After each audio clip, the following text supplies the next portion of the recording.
Hi,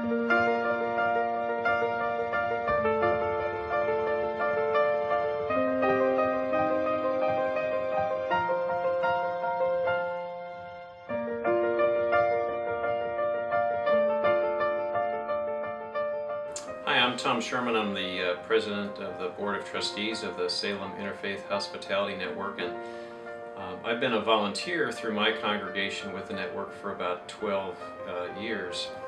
The mission of Salem Interfaith Hospitality Network states that we are congregations practicing hospitality to stand together against homelessness and see lives changed, including our own. And I know my life has changed through this work, and I hope yours has too, in a really good way. I'm a volunteer coordinator here at First United Methodist Church for Interfaith, and I just joined a group. There are 4 of us here that do it. I just feel like I have to give back to the people around me that are homeless. I work in a school, and so I have a lot of these kids in my classes, and that's why I do it. Okay, what I do at Interfaith Hospitality Network is I make a dinner. And the reason I like to make the dinner is because it helps me perfect my very limited culinary skills. The real reason, though, that I like to volunteer is because selfishly it makes me feel good. The other thing is that it is a way for me to live out the gospel, or live out my faith in a way that I see that is really tangible. And so it gives me that opportunity to do that and to be with some really awesome volunteers and with families who are very appreciative of all the things that we do for them. Every week, a different church in the community hosts our families.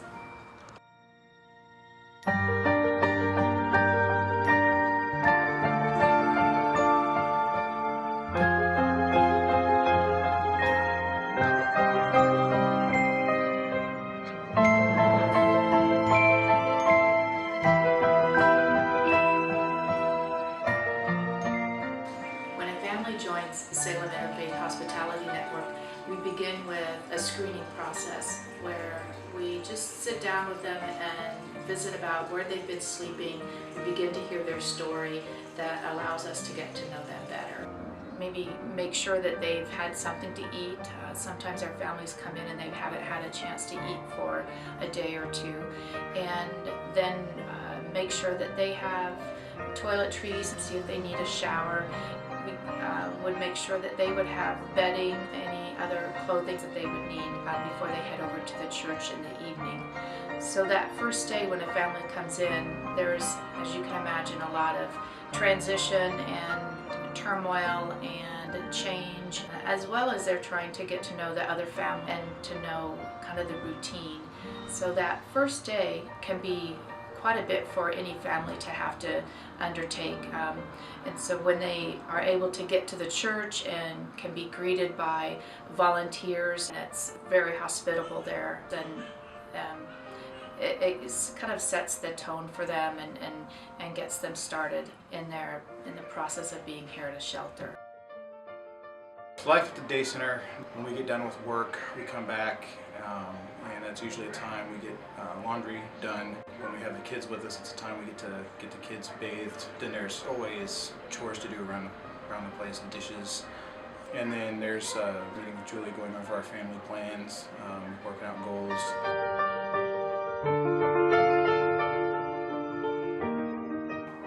For many of our neighbors in our community, our pets are families. We all know that homelessness is hard, and it's even harder on children. Our parents are forced to make the choice for their children.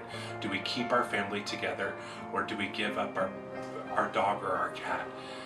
It's more than a family should go through. In October of this year, we opened our PetSmart Promise facility, our on-site facility where the entire family can stay together, including the furry family members. My favorite was the personality one. There was like 6 different personalities, and mine was compromise. I'm a compromiser. The last one was about interviews, about job interviews and landlord interviews. The landlord interviews were actually beneficial yesterday. You know, I made sure I shook his hand correctly and was able to talk without being nervous and whatnot. The budgeting class was interesting. We actually learned a new way to budget, and we actually have saved like a lot. The budgeting is definitely going to stay. Definitely going to stay.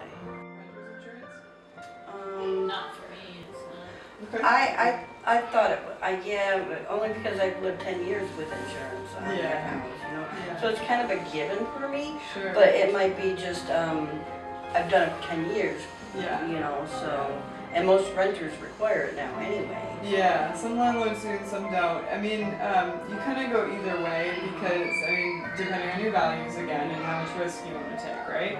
So if you go and you rent without renter's insurance and the apartment catches on fire and you lose everything, that, you know, $50 a month or whatever it ends up being is going to be worth a lot more than having to replace everything.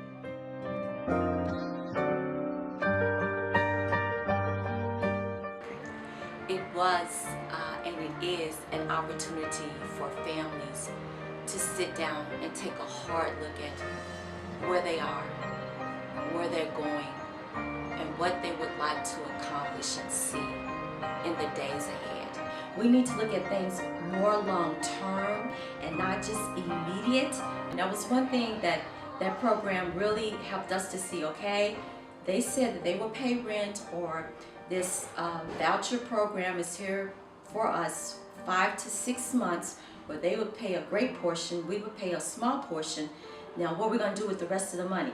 So literally it allowed us to say, okay, we're going to take bulks of money and put it away. So when this program ends, that it won't be the end of us. It won't be that, you know, we shut down. No, we've learned a lot. So when we got our keys and we left the day center, yeah, it was a hoorah, hooray. I'm so grateful. Yes, time. And it was awesome. A number of congregations. We have 18 congregations who host and 16 supporting congregations with many volunteers like yourselves who open your doors to families to provide a comfortable place to relax and sleep, a wholesome meal, and just really a sense of belonging and support that is so important to families during this time. So we thank you for that.